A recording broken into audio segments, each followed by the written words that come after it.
offer suggestions on how the track should be used. I mean, and that. Okay, and then I also would like to talk about the little locker room out there under the grandstand for football. I'd like to see the locker room under the home stands have a stall, 2 urinals, and a sink.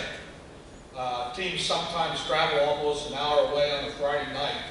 Everybody involved with football knows how much Friday night kids aren't even allowed to go home to eat their suppers for the football, and that they're running to the handy markets and so on. And you know, we're going to have state playoff games here at some time, and I think there really needs to be some thought put into the locker room facilities and that. And these players might be throwing up at halftime or bleeding or something like that, and they don't want to be, you know, bleeding in a public restroom or something like that, or maybe they're a little bit ticked off by the way things are going, and maybe they'll let somebody have it in one of those restrooms. Well, only the visiting team bleeds usually. No, I hope so. Yeah. As you know, one of the alternates, we did have another area for team locker room facilities and things that was going to be added on to the new tech building. Right. That was an alternate at the time, and all the commotion and the worry of the money and the $36 million price tag being more than anybody really wanted. Yeah. That alternate was not taken. That plan is there. It is designed at some point. You know, that would be great if you could add that project. You know, possibly you could get some contributions or whatever. But that design is there. Yeah. Okay. And I just want to say, the next time I just wanted to compliment the cheerleaders and the junior high basketball teams for their, you know, fine season. Okay.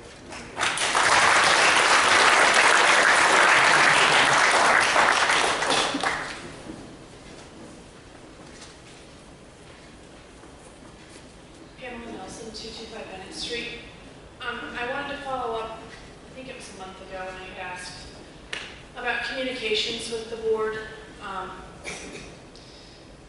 If you've discussed that at all as far as policies and procedures, as far as how you disseminate information to the public. Again, I understand why when we're standing up here for 3 minutes most often you can't take the time to answer questions, but I also know by myself and several other people have told me that they often don't get responses to emails either. Whether there's a policy in place that either one person on the board responds to an email, or whether the representative for that person's area responds to email, whatever, but most people just aren't getting emails. I have gotten responses here and there from a few different people on different things. I've never gotten an email from Mr. Snell or from Mrs. Johns, who is actually my representative from the area, but just what your policy is. The messenger that came out in December in the first quarter did say that we appreciate input from the community and will make every effort to keep people abreast of happenings in the district and respond in a timely manner to questions and concerns. Our emails are listed on our district's website. And I've, like I said, not only myself, but numerous people are saying they're not getting responses. So if you could let us know what the policy would be to get that information out, we would appreciate it. Thank you.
She did say hateful, discriminating things, and her words and actions disqualify her representing those whom she discriminated against. I'm a taxpayer, and I'm a mom, and I'm joining in the call for resignations for Mrs. Wright, and from those of you who voted for her, knowing about her discriminatory viewpoints, and knowing that she made them public, please don't bring further embarrassment or waste to our district. Thank you.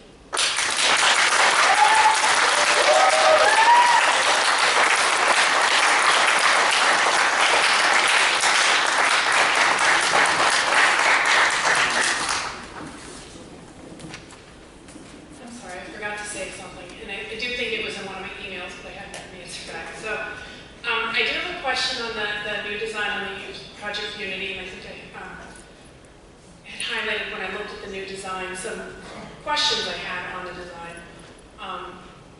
And I get the cost savings and all that. One of my questions is whether you keep the auxiliary gym or not, is the 31 structure. Like, it seems like you could do it without keeping the 31 structure, so I guess like what the costs are of keeping that, even if you don't do whatever you do with the auxiliary gym. But when I looked at the new design on the Project Unity, I did have some questions, and again, it was highlighted in some of the pictures. I'm not an architect, but when I looked at the design, I was confused, like on the entrances on the chorus room. While the chorus room does appear to be right across the hall from the band room, it looks like the entrance is like on the opposite side of the school. Didn't seem to make sense. Maybe I'm not looking at it right. And like the uniform room for the band seemed to have been eliminated. The offices for the music room were nowhere near like the band and stuff like that. And again, I get maybe redesigning, and I think I had asked in the email if anybody had talked to the athletic department and the music department before approaching these design changes, because if it's really not going to be used, what's the point of putting something there? If there's an office that they can't use, then I guess don't give them an office. I'm not saying don't give them an office, but there was just a couple things in the new design that seemed a little odd. I just was curious if I was not looking at the blueprints right, or if those discussions had occurred with the departments affected. Thank you.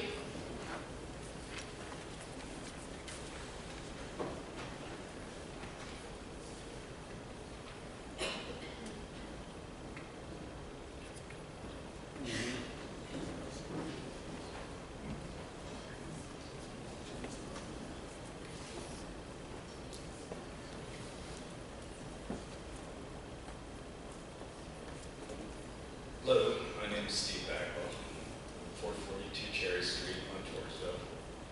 What you did last week was wrong. You voted for somebody who was less qualified for political reasons. That was the only justification given. You had won an election.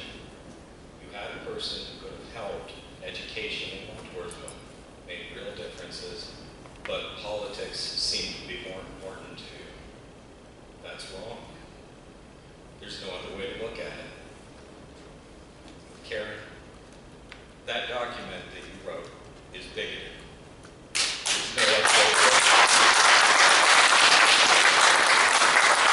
If you want it to go away and you don't want people to talk about it, you need to quit denying the nature of it. It is what it is. When you accept it and you can move forward, then people will quit talking about it. But every time it's denied, we will talk about it, because we will not allow that group of people to become invisible and just pretend it doesn't hurt anyone. So just don't deny it.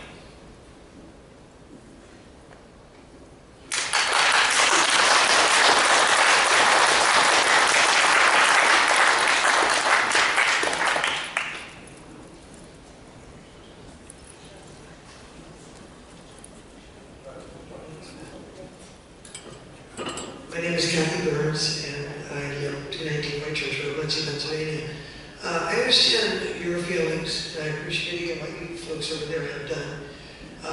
On the other side of this coin, the bigotry, the hatred, and the threats that have been passed on to Karen Wright and her family, and the posts that you people put on with her grandchildren and children. That was a national news organization. You're excusing one part of hate that you're calling for your part of hate. I think it's time that everyone comes together and starts a healing of this school district. She has apologized, and she is, pardon me? When she leaves, we will. She leaves. She needs to go. She has, that is not your decision. I think the time for all the posts that have gone on that have threatened her family, including her children that attend this school, if you are so concerned about this school, part of the children in this school are her grandchildren and children. Thank you.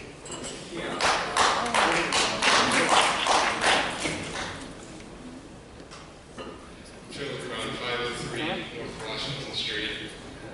I'm here because I've really had enough, okay? This all started a year ago. You, Mr. Snell, are one of the reasons that this all started. In fact, you are the reason.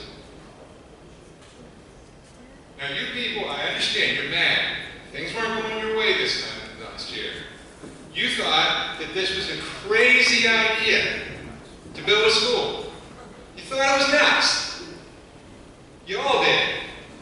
Okay? You have not offered 1 ounce of proof that it was wrong. In fact, there's no justification. Laugh at me, Mrs. Jones. But let's talk about what you've done since you've been in office. You've appointed the wrong people almost every single time. We don't need to go through the details. Now, either you resign, which I think might be the best idea, or let's get your act together. Okay? Mr. McCleary, you said PSBA was worthless. No, you know what, Mr. I said the program that they presented was worthless. So if you listen and go back and look at the tape, you can play it back. You said that's what I said. Did that the course that we took, I find it interesting. $600 was not effective. I find it interesting that I've not heard this from anybody else. Either resign, or let's start getting our act together. There will be no unity until you guys show that you're in control and doing a good job. That is all we want. That is what we want. We want a school board that makes proper decisions for everybody. Thank you.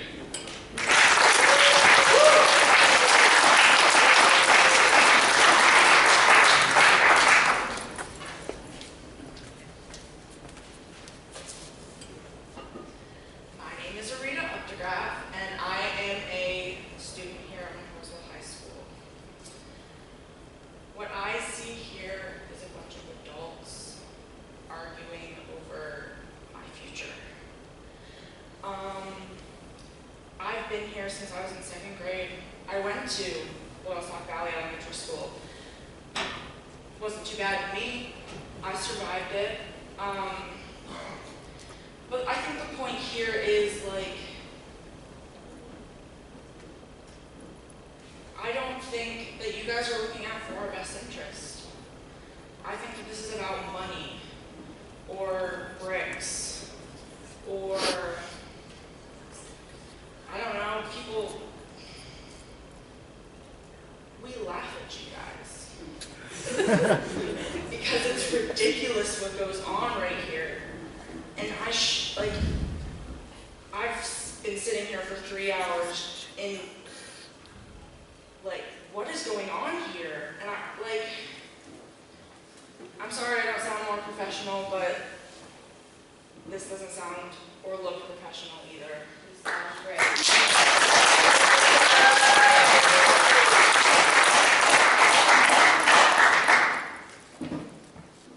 If I have a say in what goes on in this school district, I don't want to see people like Mrs. Wright at the head of what's going on. She is entitled to her opinions. I have opinions. We all have opinions.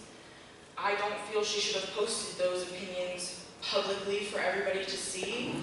I don't feel that she should be on this school board.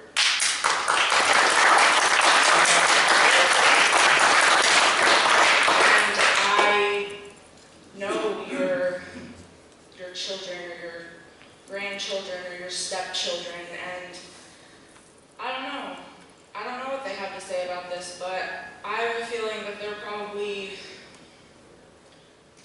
I don't know what they have to say. They've got opinions, I've got opinions. You guys need to get your act together.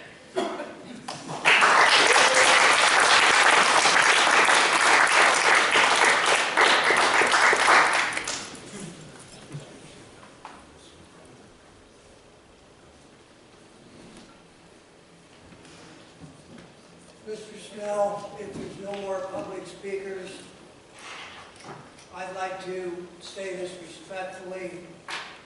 Over the past 4 months, our taxpayers have seen what this board majority has done. And what they've seen is the disaster that results when people run for a seat on the school board not because they want to serve the community, but because they're mad. And they have an axe to grind. And they have a single item agenda. And that's what we have here. We have 5 people that got on the board to settle a score. Something was going to occur, they didn't like it, so they said, well, I'll just get on the board. I have no interest in serving students because we haven't even talked about students in 4 months. I want everybody to know in 4 months we've talked about a building project. We've talked about fear because we don't have good enough security here, so maybe we want to hire an outside security firm, which, after what you folks have done over the past 4 months, probably not a bad idea. We've talked about replacing a superintendent that these majority board members deliberately badgered and micromanaged. One of the finest superintendents you will find anywhere. They have moved him out. They pushed him out through badgering and micromanaging. They don't understand that the board member's job is to govern. And it's the superintendent's job to manage.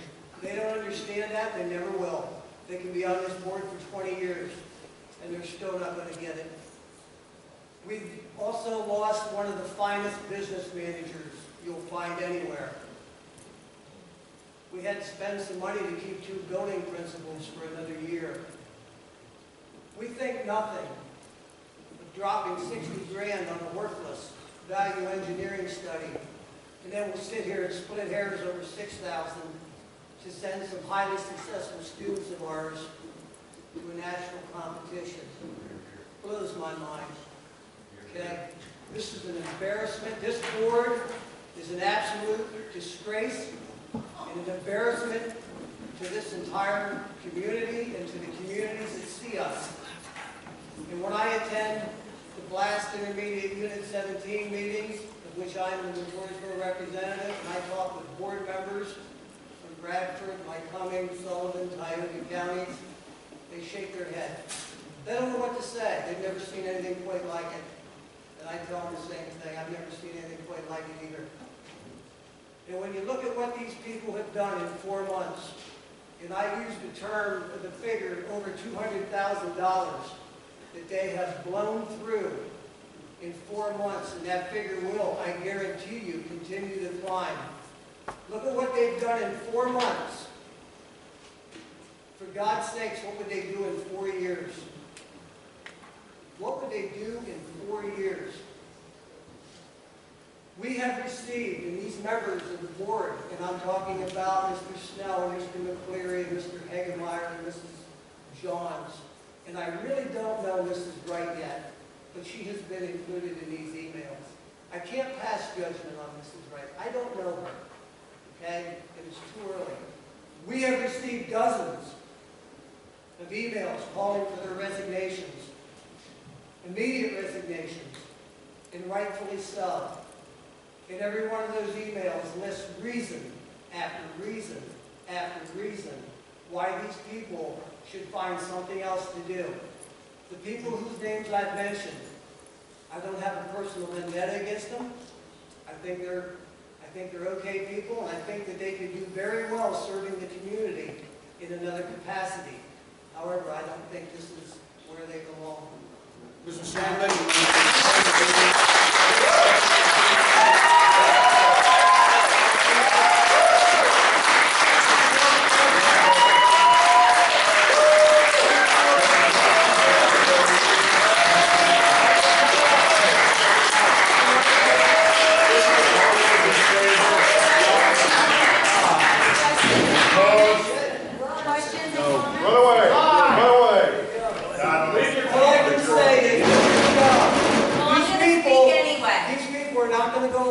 This is not going to go away, and there'll be no healing in this community as long as you remain on the board.